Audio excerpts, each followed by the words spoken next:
ನಿಮ್ಮ ಬದುಕಿಗೆ ಒಂದು ಸುಭಾಷಿತ ಕಂಡು ನಮ್ಮ ಬದುಕು ಬದಲಾಗುತ್ತೆ ಅನ್ನೋದಕ್ಕಿಂತ ಹೆಚ್ಚಾಗಿ ನಮಗೆ ಆ ಒಂದು ಕ್ಷಣದ ಆ ಒಂದು ಸಮಸ್ಯೆ ನಮಗೆ ಪರಿಹಾರ ಸಿಗುತ್ತೆ. ಆ ಥರ ನಿಮಗೆ ನಿಮ್ಮ ಲೈಫಲ್ಲಿ ಆಗಿದೆ ಸರ್ ಆ ಥರ ಯಾವುದಾದ್ರು? ತುಂಬ ನೋವುಪಟ್ಟ ಹೊತ್ತಿನಲ್ಲಿ ಯಾವುದೋ ಒಂದು ಸಾಲೇನೆ ಅದು ನೆನಪಾದಾಗ ಅದನ್ನು ನೆನಪಿಸಿಕೊಂಡು ಅದರಿಂದ ಹೊರತರೋ ಕೆಲಸವನ್ನು ಸುಭಾಷಿತಗಳು ಮಾಡಿವೆ.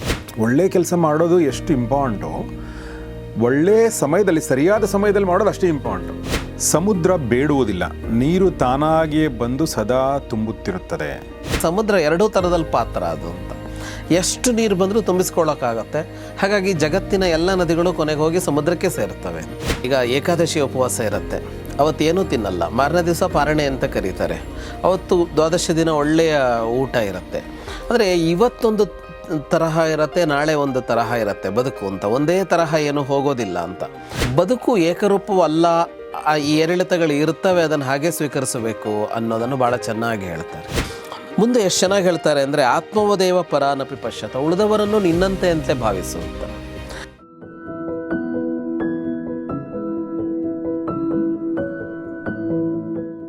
ಸ್ನೇಹಿತರೆ ನಮಸ್ಕಾರ. ಗೌರಿ ಶಕ್ಕಿ ಸ್ಟುಡಿಯೋದ ವಿಶೇಷ ಕಾರ್ಯಕ್ರಮ ಹೊಸ ಪುಸ್ತಕ ನಿಮಗೆಲ್ಲ ಆತ್ಮೀಯ ಸ್ವಾಗತ. ನಾನು ಗೌರಿ ಶಕ್ಕಿ. ಹೊಸ ಪುಸ್ತಕ ಕಾರ್ಯಕ್ರಮದಲ್ಲಿ ಇವತ್ತು ನಮ್ಮ ನೆಚ್ಚಿನ ಅತಿಥಿಗಳು ವಿದ್ವಾನ್ ಜಗದೀಶ್ ಶರ್ಮಾ ಸಂಪತ್ ಸರ್ ಅವರ ಹೊಸ ಪುಸ್ತಕ ಬಂದಿದೆ, ಸುಭಾಷಿತ ಧಾರೆ, ಪ್ರಾಚೀನರು ಬದುಕಿನ ಕುರಿತು ನುಡಿದ ನುಡಿಮುತ್ತುಗಳ ನಿರೂಪಣೆ. ಸೊ ಈ ಬಗ್ಗೆ ಮಾತಾಡಲು ಸ್ವತಃ ಸಂಪತ್ ಸರ್ ನಮ್ಮೊಂದಿಗಿದ್ದಾರೆ. Sir, welcome to the show. ನಮಸ್ತೆ. ನಮಸ್ತೆ ಸರ್. ಸೊ ಎಷ್ಟನೇ ಪುಸ್ತಕ ಸರ್? 32ನೇ ಪುಸ್ತಕ. 32ನೇ ಪುಸ್ತಕ. ಎಷ್ಟು ವರ್ಷಗಳಲ್ಲಿ? 5 ವರ್ಷ ಅಂತ ಹೇಳ್ಬೇಕು, 5-6 ವರ್ಷ ಅಂತ. ಓಕೆ. ಅದಕ್ಕಿಂತ ಹಿಂದೊಂದು ಇತ್ತು, ಒಂದಿಷ್ಟು 4-6 ಪುಸ್ತಕಗಳಿದ್ದು. ಬಹಳ ಗಂಭೀರವಾಗಿ ಬರಹ ಅಂತ ಆರಂಭ ಮಾಡಿ 5-6 ವರ್ಷ ಆಯಿತು. ಸರ್, ಈ ಪುಸ್ತಕದ ಬಗ್ಗೆ ಏನು ಹೇಳಕ್ಕೆ ಇಷ್ಟಪಡ್ತೀರಿ? ಇದು ಸುಭಾಷಿತಗಳ ಒಂದು ಸಂಗ್ರಹ ಇದೆ. ಸುಭಾಷಿತಗಳನ್ನು ಸ್ವಲ್ಪ ವಿಸ್ತಾರವಾಗಿ ಒಂದು ಪುಟ್ಟ ಪುಟ್ಟ ಲೇಖನಗಳ ರೂಪದಲ್ಲಿ ಬರೆದಿರೋ ಕೃತಿಗಳು ಕೂಡ ಇವೆ, ಲೇಖನಗಳು ಕೂಡ ಇದೆ ಇದರಲ್ಲಿ. ನಮ್ಮಲ್ಲಿ ಸುಭಾಷಿತಗಳು ಅಂತ ಕೋಟಿ ಸಿಗ್ತವೆ, ಎಲ್ಲ ಭಾಷೆಯಲ್ಲೂ ಸಿಗ್ತವೆ. ಅದು ಜಗತ್ತಿನ ಎಲ್ಲ ಭಾಷೆಗಳಲ್ಲೂ ಸುಭಾಷಿತಗಳಿರುತ್ತೆ. ಸಂಸ್ಕೃತದಲ್ಲಂತೂ ತುಂಬ ಇದೆ. ಅಂಥ ಸಂಸ್ಕೃತ ಸುಭಾಷಿತಗಳು ಒಂದಿಷ್ಟನ್ನು ಇಲ್ಲಿ ಸಂಗ್ರಹ ಮಾಡಿದೆ. ಒಂದೆರಡು ಪ್ರಾಕೃತದ್ದು ಇದೆ. ಎಲ್ಲೆಲ್ಲೋ ಕೇಳಿದ ನನಗೆ ಇಷ್ಟವಾದ ಸುಭಾಷಿತಗಳನ್ನೆಲ್ಲ ಹೇಳ್ತಾ ಹೋಗಿರೋದು ಇದರಲ್ಲಿ. ಇನ್ನು ಕೆಲವನ್ನು ಬೇರೆ ಬೇರೆ ಸಂದರ್ಭಗಳಲ್ಲಿ ಲೇಖನ ರೂಪದಲ್ಲಿ ಸುಭಾಷಿತಗಳನ್ನು ಇಟ್ಟುಕೊಂಡು ಬರೆದಿರೋದನ್ನು ಇದರಲ್ಲಿ ಸೇರಿಸಿದೆ. ಕೆಲವು ಕವಿ ವಿಶಿಷ್ಟವಾದ ಸುಭಾಷಿತಗಳಿವೆ. ಅಂದರೆ ವ್ಯಾಸರದ್ದೇ ಆದ ಮಾತುಗಳು, ವಾಲ್ಮೀಕಿಗಳದ್ದೇ ಮಾತುಗಳು, ಮಹಾಭಾರತದಲ್ಲಿ ಭೀಷ್ಮನೇ ಹೇಳುವ ಮಾತುಗಳು, ಇಂಥದ್ದನ್ನು ಪ್ರತ್ಯೇಕವಾಗಿ ಸಂಗ್ರಹಿಸಿ ಕೂಡ ಕೊಟ್ಟಿದೆ ಇದರಲ್ಲಿ. ಓಕೆ ಸರ್, ಇದರಲ್ಲಿ ಎಷ್ಟು ಒಳ್ಳೆಯ ಸುಭಾಷಿತಗಳಿದೆ ಅಂದರೆ, ಬರೀ ನಾವು ಅಂದರೆ ಸುಮ್ಮನೆ ಒಂದೆರಡು ಎಕ್ಸಾಂಪಲ್ ತೊಗೊಂಬಿಟ್ರೆ ಗೊತ್ತಾಗ್ಬಿಡುತ್ತೆ. ಓಕೆ, ನಿಮ್ಮ ಬದುಕಿಗೆ ಅಂದರೆ ಯಾವುದೊಂದು ಟೈಮಲ್ಲಿ ಒಂದು ಸುಭಾಷಿತ ಕಂಡು ನಮ್ಮ ಬದುಕು ಬದಲಾಗುತ್ತೆ ಅನ್ನೋದಕ್ಕಿಂತ ಹೆಚ್ಚಾಗಿ ನಮಗೆ ಆ ಒಂದು ಕ್ಷಣದ ಆ ಒಂದು ಸಮಸ್ಯೆ ನಮಗೆ ಪರಿಹಾರ ಸಿಗುತ್ತೆ. ಆ ಥರ ನಿಮಗೆ ನಿಮ್ಮ ಲೈಫಲ್ಲಿ ಆಗಿದೆಯಾ ಸರ್ ಆ ಥರ ಯಾವುದಾದ್ರು?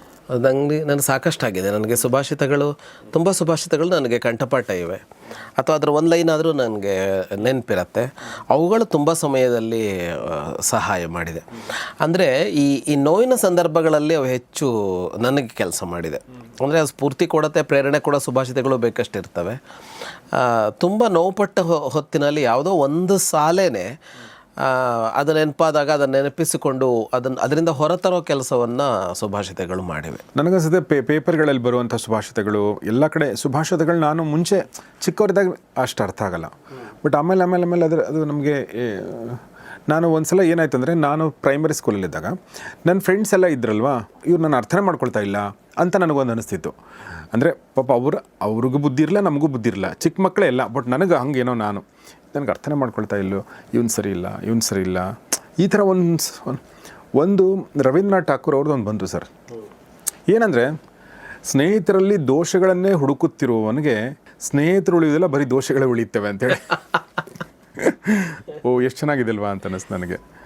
ಆ ಥರ ಒಂದೊಂದು ಟೈಮಲ್ಲಿ ಯಾವುದೋ ಒಂದು ಬಂದು. ಇನ್ನೊಂದು ಸರ್ ನಾನು ಹೇಳ್ಬಿಡ್ತೀನಿ, ನಾನು ಸಿನಿಮಾ ಮಾಡಬೇಕಾ ಬೇಡವಾ ಅಂತ ತುಂಬ ಯೋಚನೆ ಮಾಡ್ತಿದ್ದೆ, ಸಿನಿಮಾ ನಿರ್ದೇಶನ ಮಾಡ್ಬೇಕಂತ. ನನ್ನ ಕಸಿನ್ ಬ್ರದರ್ ಒಂದು ಸುಭಾಷಿತ ಕಳಿಸ್ದ, ಒಳ್ಳೆ ಕೆಲಸ ಮಾಡೋದು ಎಷ್ಟು ಇಂಪಾರ್ಟೆಂಟು, ಒಳ್ಳೆಯ ಸಮಯದಲ್ಲಿ ಸರಿಯಾದ ಸಮಯದಲ್ಲಿ ಮಾಡೋದು ಅಷ್ಟೇ ಇಂಪಾರ್ಟೆಂಟು. ನೀವು ಯಾವಾಗೋ ಮಾಡ್ತಿರಲ್ಲ, ಅದನ್ನು ರೈಟ್ ಟೈಮಿಗೆ ಮಾಡಬೇಕು ಅಲ್ವಾ. ಅಂದ ತಕ್ಷಣ ನಾನು ಡಿಸೈಡೆಡ್ ನಾನು ಸಿನಿಮಾ ಮಾಡ್ತೀನಿ ಅಂಥೇಳಿ. ಯಾಕಂದ್ರೆ ರೈಟ್ ಟೈಮ್ ಅಂತ ನಾನು ಅಂದರೆ ನಮ್ಗೆ ಇರುತ್ತಲ್ಲ ಒಂದು ಐಡಿಯಲ್ ಟೈಮ್ ಬರುತ್ತೆ ಆ ಟೈಮಲ್ಲಿ ಮಾಡೋಣ ಅಂಥೇಳಿ, ಹಂಗಿರಲ್ಲ. ಅದನ್ನು ನಾವು ಮಾಡಬೇಕು ರೈಟ್ ಟೈಮಿಗೆ. ಅಂದರೆ ಆ ಟೈಮನ್ನು ನಾವು ಸೃಷ್ಟಿ ಮಾಡ್ಕೋಬೇಕು ಅನ್ನೋದು ಬಂತು ನನಗೆ. ಇದರಲ್ಲಿ ಒಂದು ನಾನು ಸುಭಾಷಿತ ಸುಮ್ಮನೆ ಹೇಳ್ತೀನಿ ನಿಮಗೆ, ಎಷ್ಟು ಚೆನ್ನಾಗಿದೆ ಅಂದರೆ, ನಾನು ಯಾವಾಗಲೂ ಹೇಳ್ತೀನಿ ಮಹಾಭಾರತ, ಭಗವದ್ಗೀತೆ ಇವುಗಳಲ್ಲಿರುವಂಥ ಒಂದು ಇಂಟೆಲಿಜೆನ್ಸ್ ಇದೆಯಲ್ಲ, ಇವುಗಳಲ್ಲಿರುವಂಥ ಒಂದು ಮೌಲ್ಯಗಳು, ಇವುಗಳಲ್ಲಿರುವಂಥ ಒಂದು ವಿವೇಕ, ಆ ವಿವೇಕ ನಮಗೆ ಆ್ಯಕ್ಚುಲಿ ಬೇಕು. ಅದು ಪ್ರೈಮರಿ ಸ್ಕೂಲಲ್ಲಿ ಸಿಗಬೇಕಾಗಿತ್ತು ನಮಗೆ ಭಾಳಷ್ಟು ವಿಷಯಗಳು, ಬಟ್ ಸಿಕ್ಕಿಲ್ಲ. ಅಟ್ಲೀಸ್ಟ್ ಈ ಪುಸ್ತಕಗಳ ಮೂಲಕ, ಸಂಪತ್ ಸರ್ ಮೂಲಕ ಸಿಗ್ತಾರೆ. ನೋಡಿ, ಒಂದು ತುಂಬ ಪ್ರಾಕ್ಟಿಕಲ್ ಆಗಿರುವಂಥ ಒಂದು ಸುಭಾಷಿತ ಇಲ್ಲಿದೆ. ಏನಂದರೆ, ಹುಲ್ಲು ತಿನ್ನುತ್ತದೆ, ಹಾಲು ಕೊಡುತ್ತದೆ. ಒಂದು ಓಕೆ, ಹಾಲು ಕುಡಿಯುತ್ತದೆ, ವಿಷ ಕಕ್ಕುತ್ತದೆ. ಅಂದರೆ ಎರಡು ಬೇರೆ ಪ್ರಾಣಿಗಳು. ಹುಲ್ಲು ತಿನ್ನುತ್ತದೆ, ಹಾಲು ಕೊಡುತ್ತದೆ ಯಾವುದು? ಮೊದಲನೇದು ಗೋವು. ಹಾಲು ಕುಡಿಯುತ್ತದೆ, ವಿಷ ಕಕ್ಕುತ್ತದೆ ಯಾವುದು? ಹಾವು. ಪಾತ್ರ ವಿವೇಕ ಅಂದರೆ ಇದು. ಎಷ್ಟು ಚೆನ್ನಾಗಿದೆ ನೋಡಿ ಇದು. ಅಂದರೆ ಯಾಕೆ ಅಂದು ಇದನ್ನು ಹೇಳ್ತಾ ಇದ್ದೇನೆ ಅಂದರೆ ಒಂದು ವ್ಯಕ್ತಿಗೆ ಮತ್ತು ಒಂದು ಪ್ರಾಣಿಗೆ ಒಂದು ಸ್ವಭಾವ ಇರುತ್ತಲ್ವಾ, ಆ ಸ್ವಭಾವನ ಬದಲಾಯಿಸೋಕ್ಕಾಗಲ್ಲ. ಓಕೆ, ಏಡಿ ಬಾತುಕೋಳಿಗೆ ಹೇಳುತ್ತೆ ನಾನು ನಿನ್ನ ಆ ಕಡೆ ಬಿಡ್ತೀನಿ ಅಂತ ಹೇಳಿ, ಏನೋ ಒಂದು ಅಗ್ರಿಮೆಂಟ್ ಆಗುತ್ತೆ, ಆಯಿತು ನಾನು ಹಿಂಗೆ ಹೆಲ್ಪ್ ಮಾಡ್ತೀನಿ, ನೀನು ನಂಗೆ ಹೆಲ್ಪ್ ಮಾಡು, ನಾನು ಹಿಂಗೆ ಬಿಡ್ತೀನಿ, ಅಲ್ಲಿ ಹೋದ್ಮೇಲೆ ನಾನೇನೋ ಹೆಲ್ಪ್ ಮಾಡ್ತೀನಿ ಅಂತ ಹೇಳ್ತಿದ್ದು ಯಾವುದು ಬಾತುಕೋಳಿ. ಮಧ್ಯದಲ್ಲೇ ಏಡಿ ಅದನ್ನು ಕಚ್ಚುತ್ತೆ. ಯಾಕೆ ಕಚ್ಚಿದೆ ಅಂದರೆ ನನ್ನ ಸ್ವಭಾವ ಅದು. ಸೊ ಹಾಗೆ ತುಂಬ ಚೆನ್ನಾಗಿದೆ ಸರ್ ಇದು. ಇನ್ನೊಂದು ನನಗೆ ಇದರಲ್ಲಿ ಒಂದು ಭಾಳ ಚೆನ್ನಾಗಿದೆ ಕಾಣಿಸ್ತು ನನಗೆ. ಅದು ಯಾಕೆ ನನಗೆ ಮುಖ್ಯ ಆಯಿತು ಅಂತಂದರೆ, ಇಂಪಾರ್ಟೆಂಟ್ ಅನ್ನಿಸ್ತು ಅಂತಂದರೆ, ನೋಡಿ ಸರ್ ತುಂಬ ಚೆನ್ನಾಗಿದೆ ಅದು. ಅಂದರೆ ಎಲ್ಲಕ್ಕಿಂತ ಮುಖ್ಯ ಏನು ಅಂದರೆ, ಎಲ್ಲಕ್ಕಿಂತ ಶಕ್ತಿಶಾಲಿ ಏನು ಅನ್ನೋದು ಅದು ತೋರಿಸುತ್ತೆ ನಮಗೆ. ಎಲ್ಲಕ್ಕಿಂತ ಶಕ್ತಿಶಾಲಿ ಏನು ಅಂತಂದರೆ, ನಾವು ಏನೇನೋ ಮನಸ್ಸಲ್ಲಿ ಬರುತ್ತೆ, ನಿಮ್ಮ ಮನಸ್ಸಲ್ಲಿ ಏನೇನೋ ಬರ್ಬೋದು ಎಲ್ಲಕ್ಕಿಂತ ಶಕ್ತಿಶಾಲಿ ಏನು ಅಂತ. ಬಟ್ ಆ್ಯಕ್ಚುಲಿ ಎಲ್ಲಕ್ಕಿಂತ ಶಕ್ತಿಶಾಲಿ ಯಾವುದು ಗೊತ್ತಾ? ಕಾಲ ಅಲ್ವಾ ಸರ್? ಅಂದರೆ ಕಾಲ ಉರುಳೋದು, ಕಾಲ ಬದಲಾಗೋದಿದೆಯಲ್ಲ, ಅದನ್ನು ಯಾರಾದರೂ ತಡೆಯೋಕ್ಕೆ ಸಾಧ್ಯನಾ? ಸೊ ಅದನ್ನು ತೋರಿಸುವಂಥ ಒಂದು ಸುಭಾಷಿತ ಇಲ್ಲಿದೆ, ಭಾಳ ಚೆನ್ನಾಗಿದೆ. ಅದೊಂದು ರಮ್ಯ ನಗರ, ಆತ ದೊಡ್ಡ ದೊರೆ, ಅವನ ಸುತ್ತ ಸಾಮಂತರು, ಪಕ್ಕದಲ್ಲಿ ವಿದ್ವಾಂಸರ ಸಮೂಹ, ಅಂತಃಪುರದಲ್ಲಿ ಚಂದ್ರಮುಖಿಯರು, ಶೂರರಾದ ರಾಜಕುಮಾರರು, ಹಾಡಿ ಹೊಗಳುವ ಹೊಗಳು ಭಟರು, ಅವರು ಹೇಳುವ ಅವನ ಅಂದರೆ ರಾಜನ ಸಾಹಸದ ಕಥೆಗಳು. ಇಷ್ಟು ಚೆನ್ನಾಗಿದೆಯಾ ನೋಡಿ. ಲಾಸ್ಟ್ ಸೆಂಟೆನ್ಸ್ ಹೆಂಗಿದೆ ನೋಡಿ, ಇದೆಲ್ಲವನ್ನು ಬರಿಯ ನೆನಪಾಗಿಸಿದ ಕಾಲಕ್ಕೆ ನಮಸ್ಕಾರ. ಎಷ್ಟು ಚೆನ್ನಾಗಿದೆ ನೋಡಿ ಇದು. ಇಷ್ಟೆಲ್ಲ ಇದೆ, ಇಷ್ಟೆಲ್ಲ ಮಾತಾಡಿದ್ವಲ್ಲ, ಇದೆಲ್ಲ ಇತ್ತು ಅಂತ ನಾವು ಮಾತಾಡ್ತಾ ಇದ್ದೀವಿ. ಇತ್ತು ಅಂತ ಮಾತಾಡೋಕ್ಕೆ ಏನು ಕಾರಣ ಅಂದರೆ, ಅದು ಇಲ್ಲ ಈಗ. ಯಾಕಿಲ್ಲ ಅಂದರೆ ಕಾಲ ಉರುಳಿದೆ. ಸೊ ಹೀಗಾಗಿ ಕಾಲನಿಗೆ ದೊಡ್ಡ ನಮಸ್ಕಾರ ಅನ್ನೋ ಮಾತನ್ನು ಹೇಳ್ತಾರೆ. ಇದು ನನಗೆ ಯಾಕೆ ನೋಡಿ, ನಮ್ಮ ತಂದೆ ಜೊತೆ ಮಾತಾಡ್ತಿರ್ಬೇಕಾದ್ರೆ ನಾನು ಅಮಿತಾಬ್ ಬಚ್ಚನ್ನು ಇವ್ರದೆಲ್ಲ ಆಗಿನ ಕಾಲದಲ್ಲಿ ವಿಷ್ಣುವರ್ಧನ್ನು, ರಾಜ್ಕುಮಾರ್ ಅವ್ರು ಹೇಳ್ತಿದ್ರು, ಹೇಗೆ ಕಾಂಪಿಟೇಷನ್ ಇದೆಯೋ ಇದೇ ಥರ ನಮ್ಮ ಕಾಲದಲ್ಲಿ ಕಾಂಪಿಟೇಷನ್ ಇತ್ತು. ದೇವಾನಂದ್, ರಾಜ್ ಕಪೂರ್ ಮತ್ತು ದಿಲೀಪ್ ಕುಮಾರ್ ಮಧ್ಯೆ ಕಾಂಪಿಟೇಷನ್ ಇತ್ತು. ಅದಾದಮೇಲೆ ಬೇರೆ ಬೇರೆ ಕಾಂಪಿಟೇಷನ್ಗಳು ನಿಮಗೆ ನೋಡ್ತಾ ಇದ್ದಾರೆ. ಇವತ್ತು ನಾವು ಸುದೀಪ್, ದರ್ಶನ್ನು, ಶಿವರಾಜ್ ಕುಮಾರು, ಯಶು, ಉಪೇಂದ್ರ ಮತ್ತು ಅವ್ರ ಫ್ಯಾನ್ಗಳ ಮಧ್ಯೆ ಗಲಾಟೆಗಳು, ಇದೆಲ್ಲವೂ ಈಗ ಇದೆ ಸ್ವಲ್ಪ. ಓಕೆ, ಇನ್ನೊಂದು 30 ವರ್ಷ ಹೋಗಲಿ, ಹೊಸ ಸ್ಟಾರ್ಗಳು ಬೇರೆಯವ್ರು ಬಂದಿರ್ತಾರೆ. ಹೀಗಾಗಿ ಆ ಸ್ಟಾರ್ಗಳಿಗೆ ಪ್ರಾಯಶಃ ಗೊತ್ತಿದೆ, ನಾವು ಪರ್ಮನೆಂಟ್ ಅಲ್ಲ. ನಿನ್ನೆ ವಿಷ್ಣುವರ್ಧನ್ ಇದ್ದರು, ನಿನ್ನೆ ರಾಜ್ಕುಮಾರ್, ಇವತ್ತು ನಾವಿದ್ದೀವಿ, ನಾಳೆ ಇನ್ನೊಬ್ಬರು ಬರ್ತಾರೆ ಅಂತೇಳಿ. ಬಟ್ ಈ ಫ್ಯಾನ್ಸ್ಗಳಿಗೆ ಗೊತ್ತಿರಲ್ಲ, ಅದ್ರ ಸಲುವಾಗಿ ಗಲಾಟೆ ಮಾಡ್ತಿರ್ತಾರೆ ಅನ್ಸುತ್ತೆ ಅಲ್ವಾ? ಸೊ ಹೀಗೆ ಕಾಲ ಎಲ್ಲಕ್ಕಿಂತನೂ ದೊಡ್ಡದು ಅನ್ನೋದು ಭಾಳ ಚೆನ್ನಾಗಿದೆ ಸರ್. ಇನ್ನೊಂದು, ಇದು ಪ್ರಾಕೃತ ಭಾಷೆನ ಸರ್? ನಿಮ್ಮ ಪ್ರಾಕೃತನ ಬರುತ್ತಾ? ಇದು ಅಂತೂ ಓದೋಕ್ಕೆ ಸಾಧ್ಯ ಇಲ್ಲ. ವಿಸಮ ಈ ಓ ಕಾಣವಿ ವಾಲ್ ಈ ಅಮಿ ಅಣಿಮ್ಮ ಓ ಕಾಣವಿ ವಿಸಾಮಿ ಅಮೋ ಕಾಣವಿ ಅವಿಸಾಮ ಓ ಕಾಲೋ. ಇದು ಪ್ರಾಕೃತ ಭಾಷೆನ? ಪ್ರಾಕೃತ ಪಾಳಿ 2 ಭಾಷೆಗಳು ಸಂಸ್ಕೃತದ ಜೊತೆಗೆ ಬೆಳ್ಕೊಂಡ್ಬಂದಿವೆ. ಹೌದಾ? ನೋಡಿ, ಅದರಲ್ಲಿರುವಂಥ ಸುಭಾಷಿತ, ಕಾಲ ಕೆಲವರಿಗೆ ವಿಷ, ಕೆಲವರದಾಗುತ್ತದೆ ಅಮೃತ. ಕೆಲವರಿಗೆ ವಿಷ, ಅಮೃತ 2. ಕೆಲವರಿಗೆ ವಿಷವೂ ಅಲ್ಲ, ಅಮೃತವೂ ಅಲ್ಲ. ಸರಿ, ಏನು ಹೇಳಕ್ಕೆ ಇಷ್ಟಪಡ್ತೀರಿ? ಅಂದರೆ ಒಂದು ಟೈಮ್ ಇರುತ್ತಲ್ಲ, ಈ ಸಮಯ ಅಂತ ಇದೆ, ಇದು ಎಷ್ಟು ಥರದಲ್ಲಾಗತ್ತೆ ಅಂತ. ಒಬ್ಬನಿಗೆ ಇದು ಅಮೃತ ಆಗಿರುತ್ತೆ, ಯಾರೊಬ್ಬನಿಗೆ ವಿಷ ಆಗಿರುತ್ತೆ, ಒಬ್ಬನಿಗೆ ಇದು ಮಿಶ್ರ ಆಗಿರುತ್ತೆ. ಅಂದರೆ ಅವನಿಗೆ ಏನೋ ಒಳ್ಳೆಯದು ಆಗ್ತಾ ಇರುತ್ತೆ, ಕೆಟ್ಟದ್ದು ಆಗ್ತಾ ಇರುತ್ತೆ ಅನ್ನೋ ಥರ. ಇನ್ನೊಬ್ಬನ ಮೇಲೆ ಅದು ಏನು ಪರಿಣಾಮ ಬೀರಲ್ಲ, ದಾಟ್ ಹೋಗ್ಬಿಟ್ಟಿರುತ್ತೆ ಅಂತ. ಒಂದು ಕ್ಷಣ ಇದೆಯಲ್ಲ, ಆ ಕ್ಷಣ ಏನು ಕೆಲಸ ಮಾಡುತ್ತೆ ಅಂತ. ಇಲ್ಲಿ ಕಾಲ ಅನ್ನುವಾಗ ಒಂದು ಕ್ಷಣ ಅಂತ, ಈ ಒಂದೇ ಕ್ಷಣ, ಅದು ಇಡೀ ಪ್ರಪಂಚಕ್ಕೆ ಅದೇ ಕ್ಷಣ ಅಂತ ಅಂದ್ಕೊಳ್ಳೋಣ. ಯಾವುದೋ ದೇಶದಲ್ಲ ಟೈಮ್ ಝೋನ್ ಬೇರೆ ಇರ್ಬೋದು, ಅದರ ಕ್ಷಣ ಅನ್ನೋದು ಒಂದೇ ಅಲ್ವಾ. ಒಂದೇ ಕ್ಷಣ ಜಗತ್ತಿನಲ್ಲಿರುವ ಇಷ್ಟು ಜೀವಿಗಳ ಮೇಲೆ ಏನು ಪರಿಣಾಮ ಬೀರುತ್ತೆ ಅಂದರೆ, ಇಷ್ಟು ವಿಚಿತ್ರವಾದ ಪರಿಣಾಮಗಳನ್ನೆಲ್ಲ ಬೀರುತ್ತೆ. ಎಲ್ರಿಗೂ ಬೇರೆ ಬೇರೆ ಥರ. ಕೆಲವರು ಬದುಕಲ್ಲಿ ಏನೂ ಆಗಲ್ಲ, ಆ ಕ್ಷಣ ಸುಮ್ಮನೆ ಪಾಸ್ ಆಯಿತು. ಇನ್ನು ಕೆಲವರು ಅದೇ ಹೊತ್ತಲ್ಲಿ ಅವ್ರಿಗೆ ಏನೂ ಆಗಿಬಿಡತ್ತೆ. ಅನುಕೂಲ. ಇನ್ಯಾರೋ ಒಬ್ಬರು ಅದೇ ಕ್ಷಣದಲ್ಲಿ ಪೆಟ್ಟು ತಿಂತಾರೋ ಸಾಯ್ತಾರೋ ಏನು ಬೇಕಿದ್ರೂ ಆಗ್ಬೋದು. ಮತ್ತು ಇನ್ನು ಕೆಲವರಿಗೆ ಅದು ಮಿಶ್ರ ಫಲ ಕೊಟ್ಟಿರುತ್ತೆ ಆ ಕ್ಷಣ ಅಂತ. ಹಾಗಾಗಿ ಒಂದು ಕಾಲ ಅನ್ನೋದು ಅದು ಎಷ್ಟು ಅನಿರ್ವಾಚ್ಯ ಅಂತ ಅದನ್ನು ಹೇಳೋದಕ್ಕೆ ಆಗಲ್ಲ, ವಿವರಿಸೋದಕ್ಕೆ ಆಗಲ್ಲ. ನೋಡಿ ಎಷ್ಟು ಚೆನ್ನಾಗಿದೆ ಇದು ಅಂತಂದರೆ, ಸಮುದ್ರ ಬೇಡುವುದಿಲ್ಲ, ನೀರು ತಾನಾಗಿಯೇ ಬಂದು ಸದಾ ತುಂಬುತ್ತಿರುತ್ತದೆ. ಇದರ್ಥ ಏನು? ನಿನ್ನನ್ನು ಯೋಗ್ಯನನ್ನಾಗಿಸಿಕೋ, ಸಂಪತ್ತು ಯೋಗ್ಯನಡೆಗೆ ಹರಿಯುತ್ತದೆ. ಎಷ್ಟು ಚೆನ್ನಾಗಿದೆ ನೋಡಿ. ನಮ್ಮ ಫ್ರೆಂಡ್ ಒಬ್ರು ಹೇಳಿದ್ದನಪ್ಪ ಅಂತ ನನಗೆ, ನೀವು ಸಕ್ರಿಯಾಗಿ ಅಥವಾ ಬೆಲ್ಲಾಗಿ ಇರುವೆಗಳು ತಾನೇ ಬರ್ತವೆ ಅಂತ. ಅದೇ ಥರ ನೋಡಿ, ಸಮುದ್ರ ಕೇಳಲ್ಲ ನದಿಗಳು ಬಂದು ತುಂಬ್ತಾ ಇರ್ತವೆ. ಯಾಕೆಂದರೆ ಸಮುದ್ರಕ್ಕೆ ಅದನ್ನು ತುಂಬಿಸಿಕೊಳ್ಳುವಂಥ ಯೋಗ್ಯತೆ ಇದೆ. ಹಾಗೆ ನಮಗೇನೋ ಬೇಕು ಅಂತಂದರೆ ನಾವು ಆ ಯೋಗ್ಯತೆ ಗಳಿಸ್ಕೊಂಡ್ರೆ ಅದು ತಾನೇ ಬರುತ್ತೆ. ಅದೇ ಥರ ಸರ್, ಒಂದು ನದಿ ಒಂದು ಸರೋವರಕ್ಕೆ ಬಂದರೆ, ಒಂದು ಕೆರೆಗೆ ನದಿ ಬಂದರೆ, ಅದು ಕೆರೆಗೆ ಆ ನದಿಯನ್ನು ನೀವು ಹೇಳಿದ್ರಲ್ಲ, ಅದನ್ನು ತುಂಬಿಕೊಳ್ಳುವ ಯೋಗ್ಯತೆ ಇಲ್ಲ. ಕೆರೆ ಕಟ್ಟೆ ಹೊಡೆದೋಗ್ಬಿಡುತ್ತೆ. ಒಂದು ಮಟ್ಟಕ್ಕಿಂತ ಹೆಚ್ಚು ನೀರು ಬಂದರೆ, ನೀರು ಬೇಕೇ ಬೇಕು ಕೆರೆಗೆ, ನೀರಿಂದಲೇ ಕೆರೆ ಅದು. ನೀರಿಲ್ಲ ಅಂದ್ರೆ ಒಣಗೋಗುತ್ತೆ. ಆದರೆ ಒಂದು ಮಟ್ಟಕ್ಕಿಂತ ಹೆಚ್ಚು ಬಂದರೆ ಕೆರೆ ಕಟ್ಟೆ ಹೊಡೆಯುತ್ತೆ. ಸಮುದ್ರ ಆಗಲ್ಲ, ಅದು ಎಷ್ಟು ಬಂದರೂ ಅದು ಸೇರ್ಕೊಳ್ಳುತ್ತೆ. ಹಾಗಾಗಿ ಪಾತ್ರತೆ ಅಂತ, ಪಾತ್ರ ಅನ್ನೋದನ್ನು ಎರಡು ಅರ್ಥದಲ್ಲಿ ಬಳಸ್ತಾರೆ. ಒಂದು ಪಾತ್ರ ಅನ್ನೋದನ್ನು ಯೋಗ್ಯ ಅನ್ನುವ ಅರ್ಥ, ಇನ್ನೊಂದು ಪಾತ್ರ ಅಂದರೆ ತುಂಬಿಸಿಕೊಳ್ಳುವಂಥ ಒಂದು ಇದು ಅನ್ನೋ ಥರದಲ್ಲಿ. ಹಾಗಾಗಿ ಸಮುದ್ರ ಎರಡೂ ಥರದಲ್ಲಿ ಪಾತ್ರ ಅದು ಅಂತ. ಎಷ್ಟು ನೀರು ಬಂದರೂ ತುಂಬಿಸ್ಕೊಳ್ಳೋಕ್ಕಾಗತ್ತೆ. ಹಾಗಾಗಿ ಜಗತ್ತಿನ ಎಲ್ಲ ನದಿಗಳು ಕೊನೆಗೆ ಹೋಗಿ ಸಮುದ್ರಕ್ಕೆ ಸೇರ್ತವೆ. ಸೊ ಅಷ್ಟು ಬ್ಯೂಟಿಫುಲ್ ವಿಚಾರಗಳಿದೆ. ಇದನ್ನು ಯಾರು ಕೊಂಡ್ಕೊಳ್ಬೇಕು ಅಂದ್ಕೊಂಡಿದ್ರೆ ಅವ್ರಿಗೆ ಇದರ ಆನ್ಲೈನ್ ಲಿಂಕನ್ನು ನಾನು ಡಿಸ್ಕ್ರಿಪ್ಷನ್ ಹಾಕಿ. ಇದ್ರ ಬೆಲೆ ಕೂಡ ತುಂಬ ಕಡಿಮೆ ಇದೆ, 125 ರೂಪಾಯಿ ಮಾತ್ರ. ಸಪ್ನಾ ಬುಕ್ ಸ್ಟಾಲಲ್ಲೂ ನಿಮಗೆ ಸಿಗುತ್ತೆ, ಅಲ್ಲೂ ಕೂಡ ನೀವು ಹೋಗಿ ಬೈ ಮಾಡ್ಬೋದು ನಿಮ್ಮ ಸುತ್ತಮುತ್ತ ಇದ್ದರೆ. ಇಲ್ಲಾಂದ್ರೆ ಆನ್ಲೈನಲ್ಲೂ ಬೈ ಮಾಡ್ಬೋದು. ಆನ್ಲೈನ್ ಲಿಂಕ್ ಕೂಡ ನಾನು ಹಾಕಿರ್ತೀನಿ.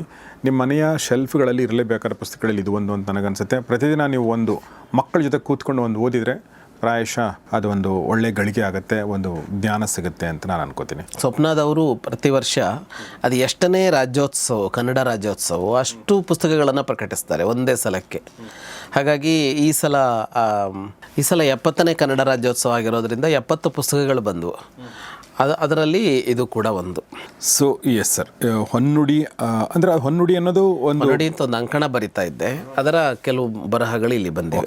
ಇದರಲ್ಲಿ ಯಾವ್ದು ಕಥೆ ಹೇಳ್ಬೋದು ಸರ್ ನೀವು? ಅದರಲ್ಲಿ ಸೀತೆಯ ಕಥೆ ಇದೆ, ಅದು ಭಾಳ ಚೆನ್ನಾಗಿದೆ. ಸೀತೆ ಅಶೋಕವನದಲ್ಲಿರ್ತಾಳೆ, ರಾವಣ ಕದ್ಕೊಂಡೋಗಿಟ್ಟಿರ್ತಾನಲ್ಲ, ಅಲ್ಲಿ ನಿರಂತರ ರಾಮನ ನೆನಪು, ಅದು ಅವಳನ್ನು ಸುಡ್ತಾ ಇರತ್ತೆ. ಈ ಪ್ರೀತಿ ಪಾತ್ರರಿಂದ ಒಂದು ವಿಯೋಗ ಅಂತ ಆಗುತ್ತಲ್ಲ, ಅದು ಭಾಳ ಕಷ್ಟ ಕೊಡುತ್ತೆ ಅದು. ಆಗ ಅವಳು ಹೇಳ್ತಾಳೆ, ನನಗೆ ಆ ಸನ್ನಿವೇಶ ಬಹಳ ಇಷ್ಟವಾದದ್ದು. ಅವಳೊಂದು ಮಾತು ಹೇಳ್ತಾಳೆ, ಏನು ಅಂತಂದರೆ ಋಷಿಗಳ ಬಗ್ಗೆ ಹೇಳ್ತಾಳೆ.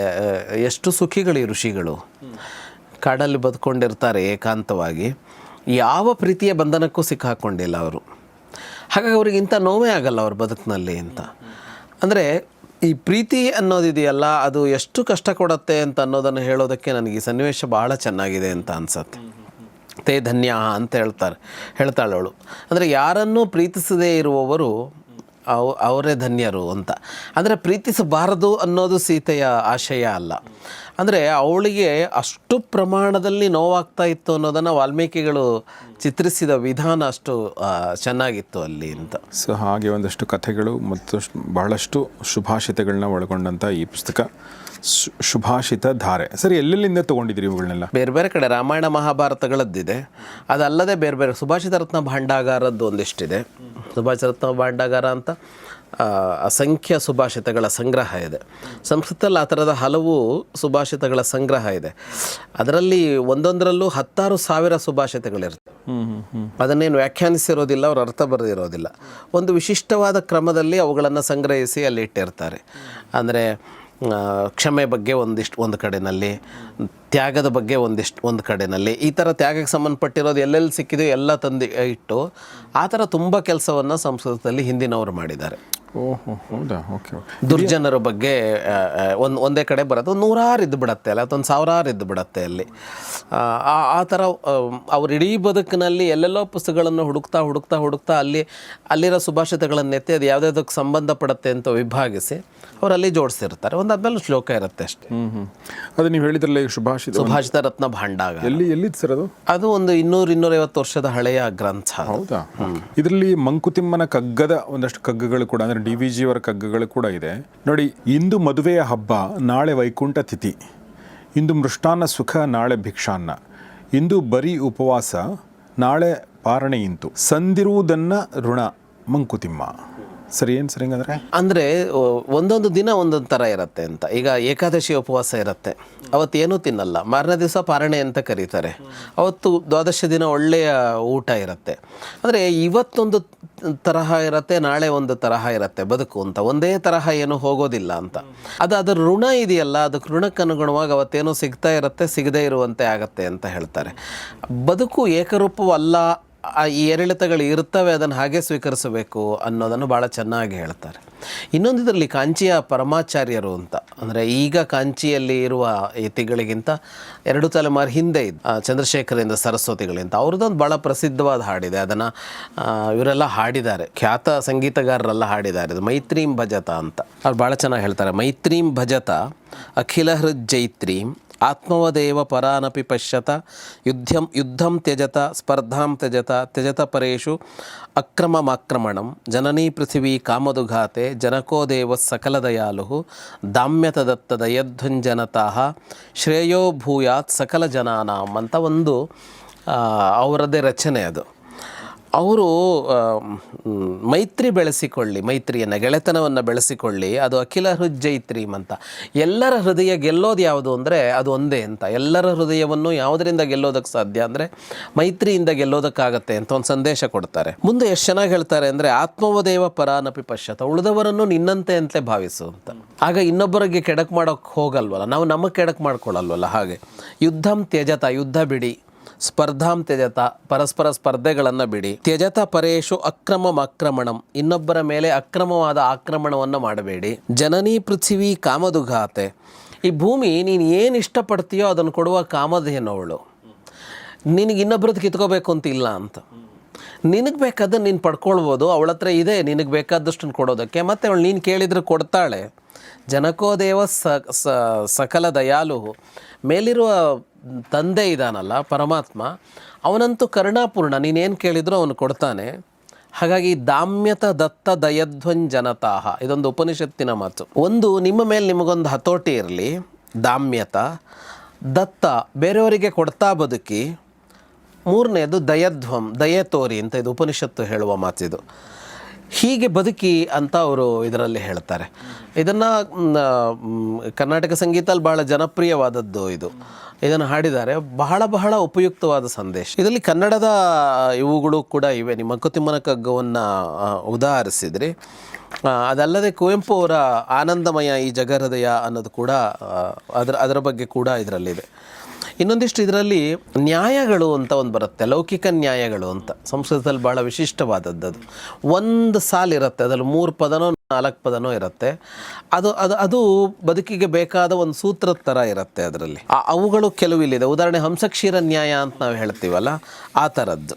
ಇಳೆಯಿಂದ ಮೊಳಕೆ ಯೋಗವೊಂದು ತಮಟೆಗಳಿಲ್ಲ, ಫಲ ಮಾಗುವೊಂದು ತುತ್ತೂರಿ ದನಿ ಇಲ್ಲ, ಬೆಳಕಿವ ಸೂರ್ಯ ಚಂದ್ರರದೊಂದು ಸದ್ದಿಲ್ಲ, ಹೊಲಿ ನಿನ್ನ ತುಟಿಗಳನ್ನು ಮಂಕುತಿಮ್ಮ. ಎಷ್ಟು ಚೆನ್ನಾಗಿದೆ. ನಾವೇನೋ ಒಂದು ಚಿಕ್ಕದ ಮಾಡಿಕೊಂಡು ಎಷ್ಟು ನಮ್ಮನ್ನು ಹೊಗಳ್ಕೊಳ್ತೀವಿ. ಇಳೆಯಿಂದ, ಭೂಮಿಯಿಂದ ಮೊಳಕೆ ಹೊರಗಡೆ ಬರುತ್ತೆ, ತಮಟೆ ಯಾರೂ ಬಾರಿಸ್ಕೊಂಡು ನಿಂತಿಲ್ಲ ಅದಕ್ಕೆ. ಫಲ ಮಾಗುತ್ತೆ ಅಂದರೆ ಫಲ ನಮಗೆ ಕೈ ಸಿಗೋ ಥರ ಆಗುತ್ತೆ, ಆವಾಗಲೂ ತುತ್ತೂರಿ ಯಾರು ಬಾರಿಸ್ತಾ ಇಲ್ಲ. ಸೂರ್ಯಚಂದ್ರರು ಬೆಳಕು ಕೊಡ್ತಾರೆ, ಆದರೆ ಅವರು ಸದ್ದು ಮಾಡ್ಕೊಂಡು ಬರಲ್ಲ, ಸೈಲೆಂಟಾಗಿ ಬರ್ತಾರೆ. ನೀವು ತಲೆ ಎತ್ತಿದ್ರೆ ಮಾತ್ರ ಕಾಣ್ತಾರೆ. ಸೊ ಹೀಗಾಗಿ ನೀನು ಯಾಕೆ ನಿನ್ನ ಬಗ್ಗೆ ಕೊಚ್ಕೊಳ್ತಾ ಇದೆಯಾ, ಹೊಲಿ ನಿನ್ನ ತುಟಿಗಳನ್ನು ಮಂಕುತಿಮ್ಮ ಅಂತ ಹೇಳ್ತಾ ನಾವು ಈ ಕಾರ್ಯಕ್ರಮನ ಮುಗಿಸ್ತಾ ಇದ್ದೀವಿ. ಈ ಒಂದು ಪುಸ್ತಕ ಬರೆದಿರೋದಕ್ಕೆ ಮತ್ತು ಈ ಕುರಿತಾಗಿ ನಮ್ಮ ಜೊತೆ ಮಾತಾಡಿರೋದಕ್ಕೆ ನಾನು ವಿದ್ವಾನ್ ಜಗದೀಶ್ ಶರ್ಮಾ ಸಂಪ ಸರ್ಗೆ ತುಂಬ ಧನ್ಯವಾದಗಳನ್ನ ಹೇಳ್ತೀನಿ. ಸರ್, ತುಂಬ ತುಂಬ ಥ್ಯಾಂಕ್ಸ್. ನಿಮಗೆ ನಮ್ಮ ಜೊತೆ ಇಷ್ಟೊತ್ತು ಮಾತಾಡಿದ್ರಿ. ಇದರ ಲಿಂಕ್ ನಾನು ಡಿಸ್ಕ್ರಿಪ್ಷನ್ ಹಾಕಿರ್ತೀನಿ. ಸಬ್ನಾ ಬುಕ್ ಸ್ಟಾಲಲ್ಲಿ ಮತ್ತು ಬೇರೆ ಬೇರೆ ಬುಕ್ ಸ್ಟಾಲ್ಗಳಲ್ಲಿ ಕೂಡ ಇದು ಸಿಗುತ್ತೆ. ಆಸಕ್ತರು ತೆಗೆದುಕೊಂಡು ಓದಿ ಮತ್ತು ನಿಮ್ಮ ಅನಿಸಿಕೆಗಳನ್ನ ದಯವಿಟ್ಟು ಕಮೆಂಟ್ ಬಾಕ್ಸಲ್ಲಿ ತಿಳಿಸಿ. ಮತ್ತು ಫೈನಲಿ ಏನು ಹೇಳೋಕ್ಕೆ ಇಷ್ಟಪಡ್ತೀನಿ ಅಂದರೆ, ಶುಭಾಷಿತಗಳು, ಸಂಸ್ಕೃತ ಶುಭಾಷಿತಗಳಿರ್ಬೋದು, ಕನ್ನಡದ ಶುಭಾಷಿತಗಳಿರ್ಬೋದು, ಕೆಲವೊಂದು ಸಲ ನಮಗೆ ಅರ್ಥ ಆಗಲ್ಲ ನಮ್ಮಂಥ ಸಾಮಾನ್ಯರಿಗೆ. ಹೀಗಾಗಿ ಅದರ ಒಂದು ತಾತ್ಪರ್ಯ, ಅದರ ವಿವರಣೆ ಕೂಡ ಅದರ ಕೆಳಗಡೆ ಬರೆದಿದ್ದಾರೆ ಸರ್. ಹೀಗಾಗಿ ನೀವು ಓದಿ ಅರ್ಥ ಮಾಡಿಕೊಳ್ಳುವಂಥ ಒಂದು ಅವಕಾಶ ಇಲ್ಲಿದೆ ಮತ್ತು ಇದೆಲ್ಲವೂ ಕೂಡ ಜೀವನಕ್ಕೆ ಬೇಕಾಗಿರೋದು. ಹೀಗಾಗಿ ಇಷ್ಟು ಹೇಳ್ತಾ ಇವತ್ತಿನ ಎಪಿಸೋಡ್ ಮುಗಿಸ್ತಾ ಇದ್ದೀನಿ. ನೋಡ್ತಾರೆ ಗೌರಿ ಶೆಕ್ ಸ್ಟುಡಿಯೋ ಮತ್ತು ಓದ್ತಾರೆ ಹೊಸ ಪುಸ್ತಕಗಳನ್ನ. ನಮಸ್ಕಾರ.